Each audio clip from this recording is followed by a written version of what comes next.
ഒരാൾ ശരിയാണെങ്കിൽ കുറ്റപ്പെടുത്തിയവർക്കും തള്ളിപ്പറഞ്ഞവർക്കും അധിക്ഷേപിച്ചവർക്കും ഒരു കാലത്ത് അതെല്ലാം മാറ്റി പറയേണ്ടി വരുമെന്ന് പറഞ്ഞു കേട്ടിട്ടില്ലേ?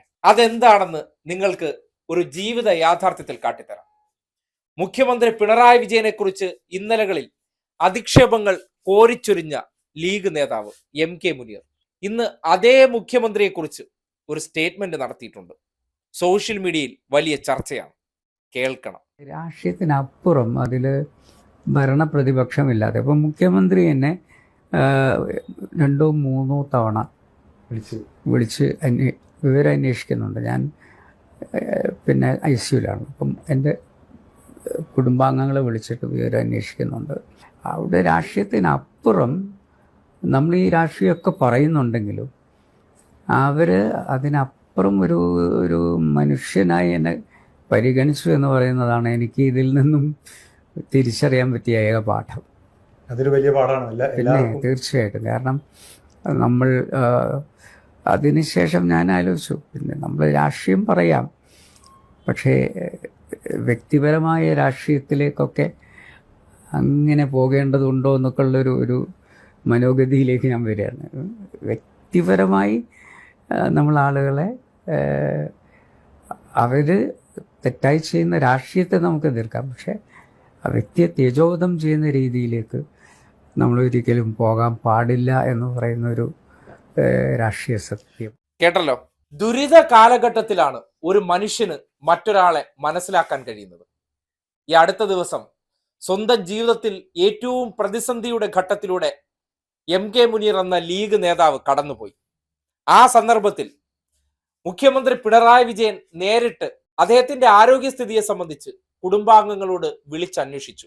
പറഞ്ഞ വാക്കുകളും അല്ലെങ്കിൽ അദ്ദേഹത്തോട് കാട്ടിയ നെറുകേടും രാഷ്ട്രീയത്തിന്റെ പേരിൽ സമൂഹത്തിന്റെ മുന്നിൽ അദ്ദേഹത്തെയും കുടുംബത്തെയെല്ലാം കരിവാരി തേച്ച വ്യക്തി എന്നുള്ള നിലയ്ക്ക് അത് ചെയ്യേണ്ടതായിരുന്നു. അല്ല, പക്ഷേ വ്യക്തി എന്നുള്ള നിലയ്ക്ക്, ഒരു രാഷ്ട്രീയക്കാരൻ എന്നുള്ള നിലയ്ക്ക് പിണറായി ആ മര്യാദ കാട്ടി. ആ മര്യാദ കാട്ടിയപ്പോഴാണ് ജീവൻ തുലാസിലായ ഒരു സന്ദർഭത്തിൽ നിന്ന് തിരിച്ചു വന്നപ്പോൾ ബാക്കിയുള്ളവരെക്കാൾ എത്ര മഹത്തരമായിരുന്നു താൻ ശത്രുപക്ഷത്ത് കണ്ട വ്യക്തിയെന്ന് MK മുനീറിന് തിരിച്ചറിവുണ്ടായിരിക്കുന്നത്. ഇനി ഇതേ MK മുനീർ ഇന്നലകളിൽ പിണറായി വിജയനെ അധിക്ഷേപിച്ച 1-2 വാചകങ്ങൾ കൂടി നമ്മൾ കേൾക്കണം. രാഷ്ട്രീയമാണ്. അധികാര കസേരയ്ക്ക് വേണ്ടി ശരിയായ ഒരു വ്യക്തിത്വത്തിന് നേരെ ചൊരിഞ്ഞ ആക്ഷേപം എന്തൊക്കെയാണെന്ന് ഒന്ന് കേട്ടെ. നിയമസഭയിൽ ഒരു തെരഞ്ഞെടുക്കപ്പെട്ട രാഷ്ട്രീയ പ്രസ്ഥാനത്തോട് ഈ രാഷ്ട്രീയത്തിൽ സംസാരിക്കുന്നത് അദ്ദേഹത്തിന്റെ വീട്ടിൽ ചെയ്താൽ മതി. അതൊക്കെ അല്ലാതെ ഞങ്ങൾ പിന്നെ തലയിൽ കയറിയിട്ട് ഞരങ്ങാൻ നിൽക്കണ്ട. നിങ്ങളുടെ പൈസ ഞങ്ങൾക്ക് കേരളം കെട്ടിപ്പടുക്കാൻ തരണം എന്ന് പറയാൻ അസാധാരണമായ തൊലിക്കെട്ടി വേണം. കണ്ടാമൃഗം പോലും തോറ്റുപോകും. കണ്ടാമൃഗത്തെ മൃദുല ചർമ്മനാക്കുന്ന തൊലിക്കെട്ടിയായി പോയി. ഇത് എങ്ങനെയാ ഇങ്ങനെ പറയാൻ സാധിക്കുക? പ്രളയബാധിതർക്കായി വിദേശത്തു നിന്നെത്തുന്ന സാധനങ്ങൾ കൊണ്ടുപോകാൻ സന്നദ്ധ സംഘടനകളെ സർക്കാർ അനുവദിക്കുന്നില്ലെന്നും ഓഡിയോയിൽ മുനീർ വിമർശിച്ചിരുന്നു. എന്നാൽ മുഖ്യമന്ത്രിക്കെതിരെ നടത്തിയ കടുത്ത പരാമർശങ്ങളിൽ സമൂഹമാധ്യമങ്ങളിൽ വലിയ വിമർശനമുയർന്നു. ഇനി നിങ്ങൾ പറയൂ. തുടക്കത്തിൽ പറഞ്ഞതുപോലെ നിങ്ങൾ സ്വയം ശരിയാണെന്ന് നിങ്ങൾക്ക് ഉറപ്പുണ്ടെങ്കിൽ പേമാരി പോലെ ആക്ഷേപങ്ങളും അധിക്ഷേപങ്ങളും നിങ്ങൾക്ക് മേൽ എതിർപക്ഷത്തുള്ളവർ കോരിച്ചൊരിഞ്ഞേക്കാം. അപ്പോഴും സ്വയം നിങ്ങൾ ശരിയാണെന്ന ഉത്തമ ബോധ്യമുണ്ടെങ്കിൽ കാലുറപ്പിച്ച് നിൽക്കുക. ആ കാലുറപ്പിച്ച് നിന്ന് ആ ആക്ഷേപങ്ങളെല്ലാം ഉൾക്കൊണ്ടുകൊണ്ട് നിങ്ങൾ പ്രവർത്തിച്ചതുപോലെ തന്നെ മുന്നോട്ട് പോവുക. ആക്ഷേപം ചൊരിഞ്ഞവർക്ക് ഒരു കാലത്ത് അനുഭവം കൊണ്ട് ബോധ്യപ്പെടും, ഇത്രയും കാലം നമ്മൾ പറഞ്ഞിരുന്നത് മുഴുവൻ തെറ്റാണ്.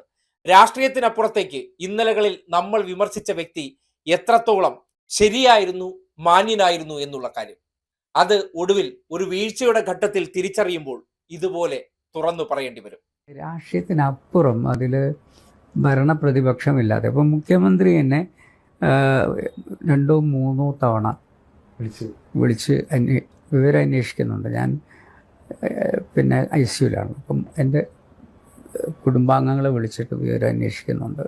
അവിടെ രാഷ്ട്രീയത്തിനപ്പുറം നമ്മൾ ഈ രാഷ്ട്രീയമൊക്കെ പറയുന്നുണ്ടെങ്കിലും അവർ അതിനപ്പുറം ഒരു മനുഷ്യനായി എന്നെ പരിഗണിച്ചു എന്ന് പറയുന്നതാണ് എനിക്ക് ഇതിൽ നിന്നും തിരിച്ചറിയാൻ പറ്റിയ ഏക പാഠം.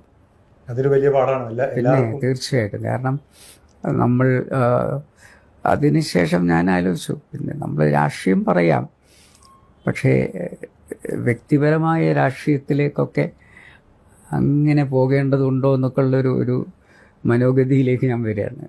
വ്യക്തിപരമായി നമ്മൾ ആളുകളെ അവർ തെറ്റായി ചെയ്യുന്ന രാഷ്ട്രീയത്തെ നമുക്ക് എതിർക്കാം, പക്ഷേ ആ വ്യക്തിയെ തേജോവധം ചെയ്യുന്ന രീതിയിലേക്ക് നമ്മളൊരിക്കലും പോകാൻ പാടില്ല എന്ന് പറയുന്നൊരു രാഷ്ട്രീയ സത്യം. ഇതാണ് യഥാർത്ഥ ജീവിതം. എം കെ മുനീർ എന്ന ലീഗിന്റെ രാഷ്ട്രീയ നേതാവ് അനുഭവത്തിന്റെ പശ്ചാത്തലത്തിൽ ഒടുവിൽ ഇന്നലകളിൽ മനസാക്ഷിയില്ലാതെ ഒരു വ്യക്തിയെ രാഷ്ട്രീയ നേട്ടത്തിന് വേണ്ടി തള്ളിപ്പറഞ്ഞതിൽ ഇന്നിപ്പോ പശ്ചാത്തപിക്കുന്നുണ്ട്. ആ പശ്ചാത്തപിച്ച വാക്കുകളാണ് നിങ്ങൾ കേട്ടത്. അപ്പോ ആ വാക്കിൽ നിന്ന് എന്താണ് നമ്മൾ വായിച്ചെടുക്കേണ്ടത്? പിണറായി വിജയൻ എന്ന രാഷ്ട്രീയക്കാരൻ ഈ അധിക്ഷേപങ്ങൾക്കും അല്ലെങ്കിൽ അദ്ദേഹത്തെ കേന്ദ്രീകരിച്ച് സൃഷ്ടിച്ചിരുന്ന വാർത്തകൾക്കും കിംവദന്തികൾക്കും കുപ്രചരണങ്ങൾക്കും അപ്പുറം എത്ര ശരിയായ മനുഷ്യനാണെന്ന് ആ മനുഷ്യനെ സംബന്ധിച്ച് സ്വന്തം അനുഭവത്തിന്റെ അടിസ്ഥാനത്തിൽ തിരിച്ചറിയുമ്പോൾ എം കെ മുനീർ രാഷ്ട്രീയം മാറ്റിവെച്ച് മനുഷ്യനായി സംസാരിച്ചതാണ് നിങ്ങൾ കേട്ടത്. ഇതുപോലെ തന്നെ ഇന്നിപ്പോ കുറ്റപ്പെടുത്തുന്ന സകലരും നാളെ ആ മനുഷ്യന് നേരെ എറിഞ്ഞ കല്ലേറുകളിൽ പശ്ചാത്തപിക്കുന്ന ഒരു കാലം വരുമെന്നുള്ള കാര്യത്തിൽ ഒരു സംശയവും വേണ്ട എന്നതിന്റെ ഉദാഹരണമാണ് ഇപ്പോൾ നിങ്ങൾ കേട്ടത്.